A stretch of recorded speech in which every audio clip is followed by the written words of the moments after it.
अच्छा, बयानिए का जहाँ तक ताल्लुक था, Michael, of course from being the most sworn enemies to each other, of course Iran and the US, and after weeks of military escalation, it's been about a month, right? So what exactly do you think convinced both the parties to finally come on table? Was it like extraordinary diplomatic efforts by Pakistan? Well, I mean, there have been some very effective facilitation efforts.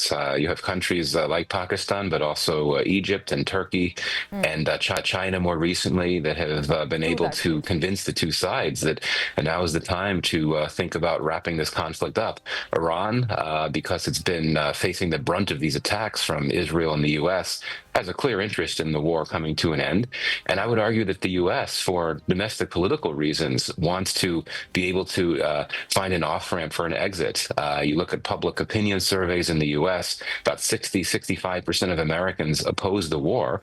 And President Trump has already been facing some political troubles. You know, the rising oil prices, food inflation as well from his tariff policies have caused a lot of concern within his base. So, for domestic political reasons, the U.S. government has a strong interest in finding a way to back out of this war as So as well. you identified, and Trump also kind of needs to convince his own constituency back home, more or less what Murtaza Solanki has said in his earlier comment.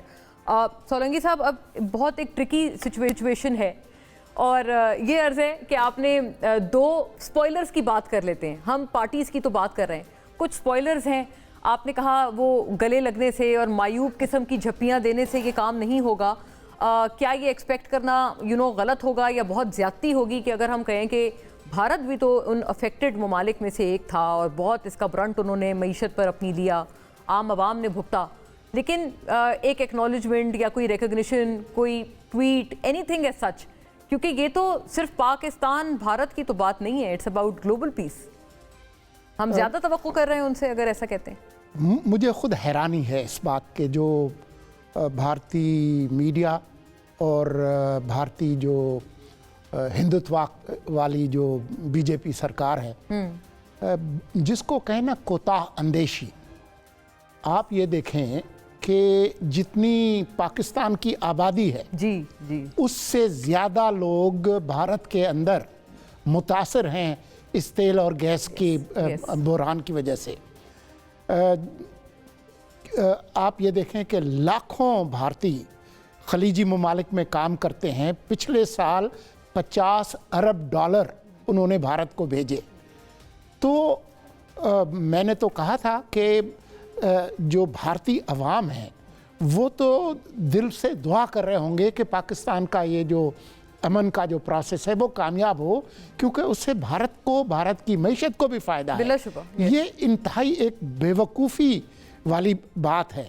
और इसी वजह से आप देखें कि बहुत सारे जो अक्लमंद समझदार लोग हैं भारत में, वो मोदी सरकार और भारतीय मीडिया पे लानतान कर रहे हैं कि ये कैसी बेवकूफ़ी वाली बात है जो कि आप कर रहे हैं. मैं आज आपके सामने ये कह रहा हूँ कि हमारे जितने भी झगड़े हैं भारत के साथ, और वो बहुत बड़े झगड़े हैं, लेकिन उसके बावजूद अगर भारत आज इलाकाई अमन और आलमी अमन के लिए कोई बड़ा कदम उठाता तो मैं आपके प्रोग्राम में बैठकर उनको मुबारकबाद देता. अच्छा, हमारी तरफ से ऐसी कंजूसी कभी भी नहीं हुई है. हम we always been very forthcoming कि अगर कोई अच्छा काम है, कोई इकदाम, कोई आलमी डिप्लोमेसी में उन्होंने किया है तो सराहने के लिए, या इवन कभी सिविलियंस की वहाँ पर अगर अमवात हों उनकी भी मजम्मत पाकिस्तान करता है.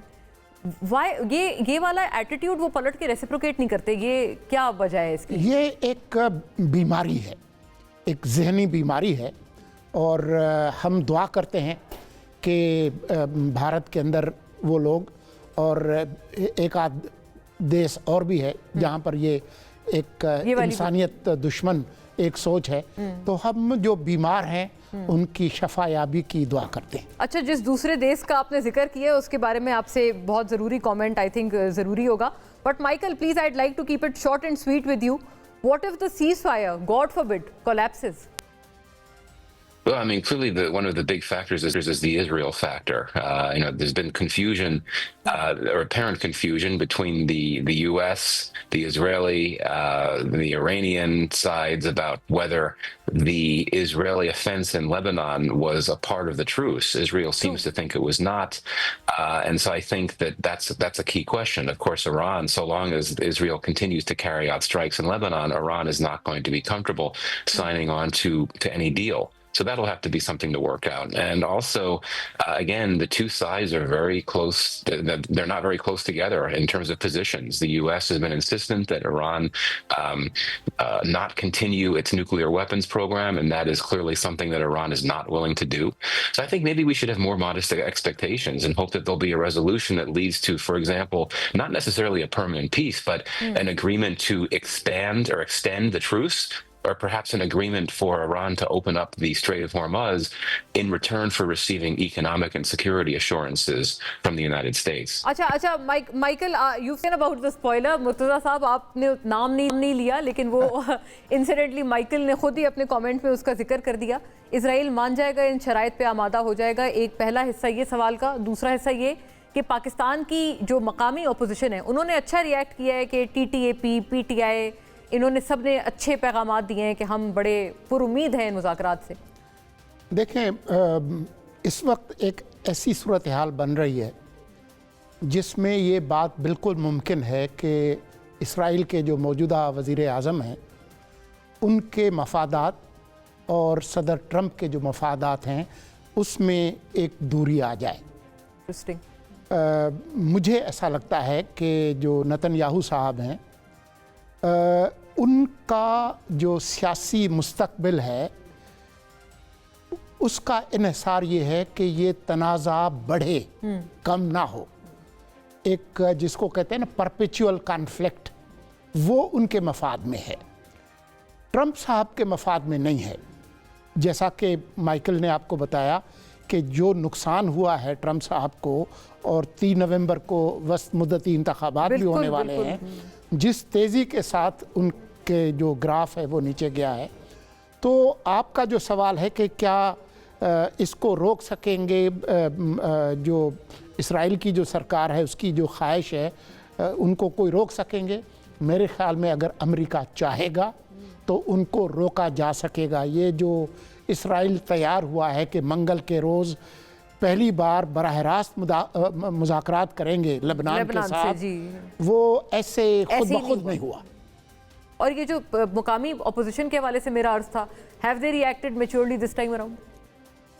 देखें, जहाँ तक हिज़्ब इख्तिलाफ के जो मौजूदा कायद हैं कौमी असम्बली में, वो एक मंझे हुए सियासतदान हैं, तो उनसे किसी अक्लमंदी की और अच्छी बात की तवक्को रखना मेरे लिए कोई ऐसी अजूबा नहीं है।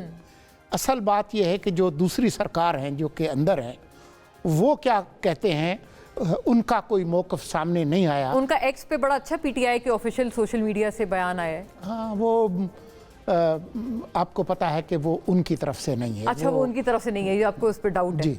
हाँ, वो कहते हैं कि कोई और चलाता है। अच्छा, वेरी फेयर नाज़रीन, unfortunately a lot discuss, but I have to wind up. बहुत बहुत शुक्रिया Murtaza Solanki sahab for this very insightful discussion, and Michael to you too many thanks. Thank you for watching नाज़रीन। अल्लाह हाफ़िज़।